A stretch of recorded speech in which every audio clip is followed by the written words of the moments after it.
What's up, YouTube? I'm back in the still standing garage, and today we're working on the 1978 Monte. We're installing the locks. I've been having them for a while already, the door locks and the trunk lock. I actually have the locks in here. So I don't remember where I got them. If I find the link, I'll put it in the description, or I'll put a screenshot of where I got them. But I've been having these probably for a couple years now. I really don't remember. I was planning on actually sending these out to go get get them polished at Ontario Metal Polishing. That's the guy that did my trim on the car, and it all turned out great. He actually even fixed one of the damaged pieces, so I was really happy with his work. And he told me he could do these for under 20 bucks, which is not bad at all. But it's out there in Ontario. It's not that far from me. I'm in Fontana, but I decided to just throw them in there like that. It's not a show car here. It's gonna be a daily driver, so I'm good. As you can see, I gotta redo my interior over here. This one has electric seats, or at least the driver's side is an electric seat here. I don't think I've ever mentioned that, but I'm pretty sure those of you that have been following me for a while have seen that. Check that out. Looks real clean and white. So I am planning on doing all the seats and all the panels all white. Even the headliner over here is going to be all white.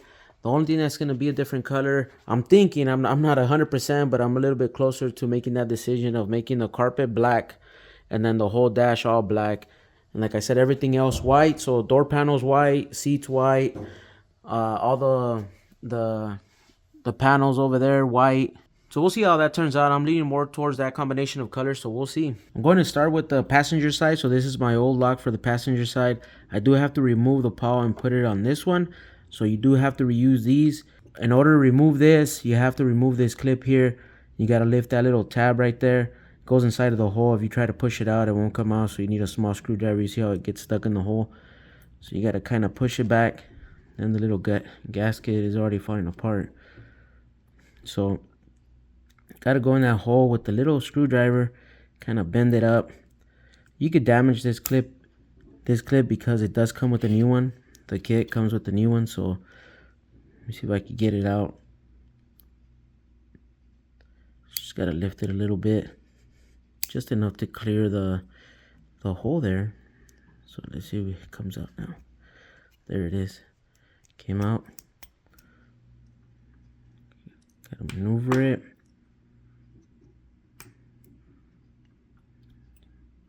It's all gummed up with all kinds of crap from over the years. So and that's pretty much it, and it comes off like that. All right, let's pop this one in there. So this one pretty much goes in there the same way it came off, like that. And let's get our new clip. Same thing. And pop it in there like so. There it goes. I feel like going inside.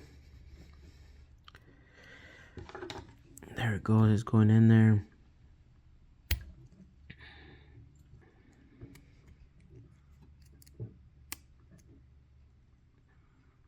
There it is. One thing I want to do is this little piece right there. I do want to push it in the hole a little bit more, so that way it doesn't come off as it's rotating.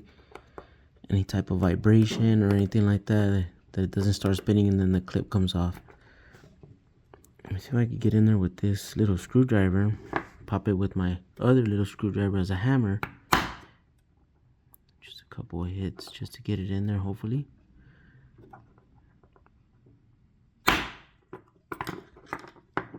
There it is, got it in there a little bit better. You can see, because this is going to be rotating like that, and I don't want it to work itself out eventually, so I think we'll be all right. So it's ready to go. It's pretty much what it looks like. On this one, this clip, what I like to do to make it easier for myself is leave it kind of out, and I'll show you why right now when I get in there. It's going to make it easier when the rod goes in. The rod's going to go in through there, and then you push it in, and then that locks the rod inside of this. So I like to leave this clip on there, but got to be careful when we put it in that it doesn't come off as we're putting it in the hole, and then we lose the damn clip. So now for the gasket, just throw it on there. Find the grooves wherever it fits. See where it's gonna fit the best. And it pretty much goes like that. So let's go to the door. Here's the passenger door. We're gonna put in the lock. So the PAL goes facing back to the back of the car. We got to match these openings here, or the openings here. So let's point it back, going through there. And then it is going to be a little tight due to the paint that's most likely on the edges there. So we just got to push it in there. It's going to take a little bit of force here. I really don't want to use a mallet. Let me see if I could push it some more. If I could push it in there. Doesn't look like it'll work. All right, with the mallet, let's see if we could give it some love tabs. Like I said, I don't want to hit it too hard and start messing things up. So let me see.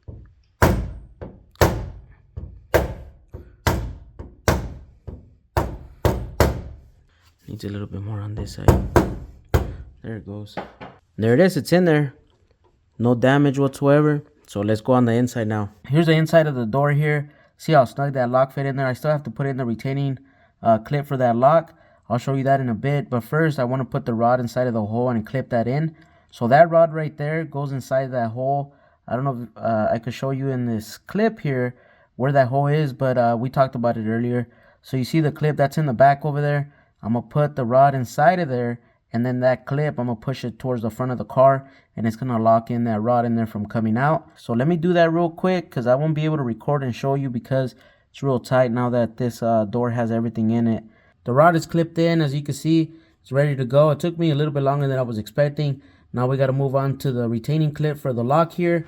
I have them right here on the floor. Actually, before we get to that, if you guys want to see how to remove the door panels and everything to get to this point, check out a video that I made a very long time ago. It's actually on this door, taking it apart. So now I'm putting it back together. So check that video out. I'll link the video in the description. I have two clips here for the lock. I have the brand new one that came with the kit, and then I have the stock one. I want to try to reuse this one. Hopefully it's not that hard to put it back in. I want to use it because it has this top here, and I'll show you how that goes on my old lock because it's going to be kind of difficult to record in there and take this or put this in. I do have it in the video where I take it off, and I also demonstrate on how to remove it. Here's the old lock here. So I'm going to demonstrate how this clip goes on there. So that's why you have these openings here is for this to retain it in there. So let's imagine that the sheet metal of the door is sitting right here, right? And then this is on the inside. So this pretty much sits like this. And this on the inside, it will go in like that. And it will pretty much be a lot harder than that because this doesn't have the sheet metal of the door in here to bind it up. So it'll be like too loose right now. You see how it comes off. And then this stock one has a little tab here, and you put some needle nose pliers here or whatever pliers you can fit in there, and then you try to yank it and pull it, and that's how you're able to remove it. And that's how I was able to do it in that video when I removed it. Actually, I ended up pulling it a little bit, and I ended up getting a little bit of a gap here, and then I stuck a screwdriver in there, a flathead screwdriver, and I twisted the screwdriver, and it kind of separated it some more, and I was able to yank it out. So let me see if I could put this one in. I'll try to record. If not, it is what it is. It'll be in there, and then we'll start testing the lock, see how it works. And there it is. The retaining clip is on there. I was able to use the stock one. It's ready to go. So let's go ahead and test the door in a bit. All right, let's lock the door. It's locked. Close it.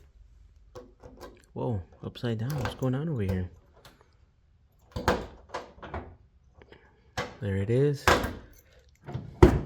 Oh yeah. Let's lock it while it's on there. Let's see how that works. That works. So we're good.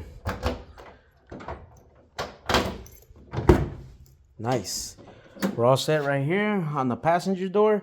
Got to do the driver door, but it's exactly the same thing as this over here. So let's move on to the trunk lid. All right, time for the trunk lock. So the kit comes with obviously the lock, and then you have the rod here, and then you have your gasket.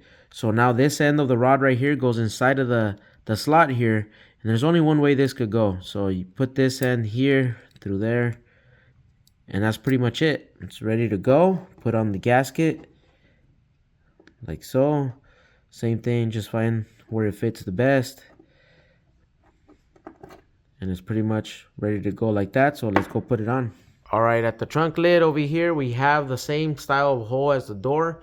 Pretty much match those openings there with the lock. And then once I'm putting it in with one hand, I'm gonna be guiding the rod with my other hand on the inside and putting it in that slot. That's pretty much where that rod goes. All right, so instead of trying to use both hands, I'm gonna see if I could do it with one hand so I could record this going inside. So got the rod right there, and you can see this part right here goes facing down. So just put it in the hole here and then see if we could put it inside of the slot. There you go. All right, it's going in. It's going in. Uh-oh. I think that's as far as it goes. Let me see what's going on. All right, YouTube, so I found out what was going on. So my rod is actually too long. So you can see right there, it's going through the slot. But this trunk lid has a trunk release. So you see the actuator right there. So it's hitting the back of it. So my rod over here is too long, so I'm gonna have to cut it. So you can see right here how far out it sticks out. So what I'm going to do to measure how much I'm gonna cut off this rod here is I'm gonna take off my gasket that's here. I'm gonna measure from the back of the lock here, which is what's gonna sit on the trunk lid, right, pretty much right here on this surface. So I'm gonna measure from here to there, and whatever that distance is what I'm gonna cut off the rod. All right, let's measure this out. So it looks like it's right about 13/16. So I'm just gonna cut off about 7/8, a little bit more, just so that way it clears the backside of it, of that actuator, and it's not grinding on it. So let's go ahead and cut this. So before I start cutting the rod, I wanted to test the lock without the rod just to see how it will fit in there, because it fit really tight on the door. I want to see how this lock fits on here, and it looks like it fits really tight, worse than the door over here. On the door I was able to get away with a couple of love taps and it was fine, but this looks like it might take a little bit more than that, and I don't want to bang it in there and start taking paint off. So what I'm thinking of doing is I'm gonna go ahead and file these areas here, this right here, right here, right here, pretty much all the way around, hit that until it fits in there and get that going. Let's go.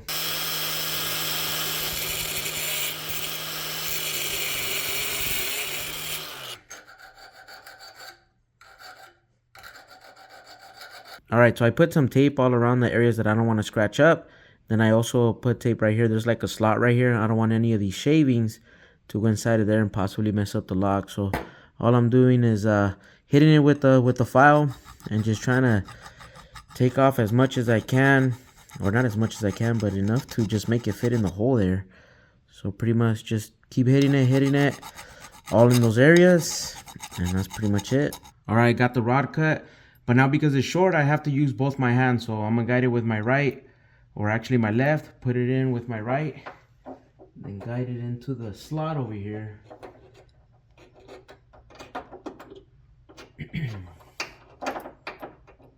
Pretty much same thing. With everything filed down, should be able to fit now. Probably gonna have to give it a couple of love taps here. So let's see. All right, as you can see right here, there's a little bit of a gap right there. It's probably like maybe an eighth, 3/16 of a gap. So I think if I give it a couple of love taps, which I didn't want to do, but I also didn't want to file too much around the whole lock. So let me hit it real quick, see how many bangs it takes. Let's call them love taps it takes to actually get it in. So let's see.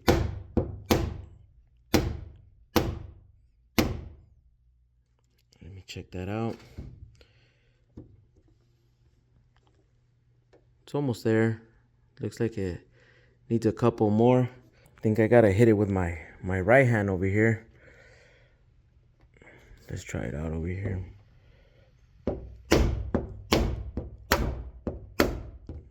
There it goes. I guess I wasn't seeing that it was going a little bit crooked, and it wasn't going in on this side. So sitting pretty good now. Gotta clean up all these fingerprints on it, but check that out. It's in there all the way. Gasket sitting there real nice. It's looking really good in here. Look at that. Rod's in there. It's not touching anything, so we're ready to go. Gotta put that clip that goes in there, so I'll show you where that goes. All right, now it's time for the clip. Pretty much the same clip as the door over there, but this one goes in through that slot right there. It's the same idea as the door, except the one that goes on here, the stock one, it's supposed to screw into that little hole there. So it's supposed to be a little bit longer than this. So the one that's on the screen right now is from my Regal. That one has a stock clip in there. So I want to see if I could actually make this work. So I'll try to put it in there and then I'll bring you guys back. All right, took me about 10 minutes to put the clip in there.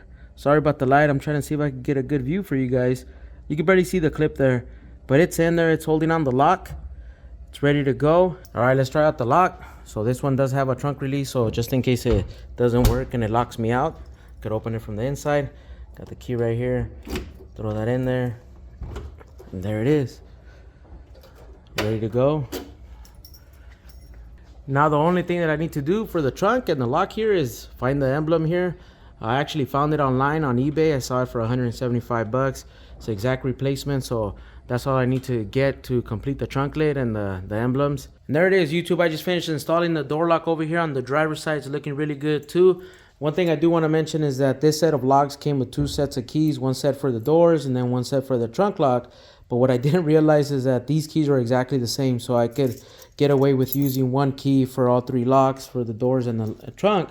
I was afraid that I was going to have to end up using 3 different keys, one for the ignition, one for the doors over here, and then one for the trunk lid over here. But I could get away with just the one right here, and that's all I need to do. So wanted to mention that to you guys, that you get these keys, but one of them opens all of them, so we should be good. I hope this video helps somebody else out there. Let's keep it moving. Gbody still standing. Let's go.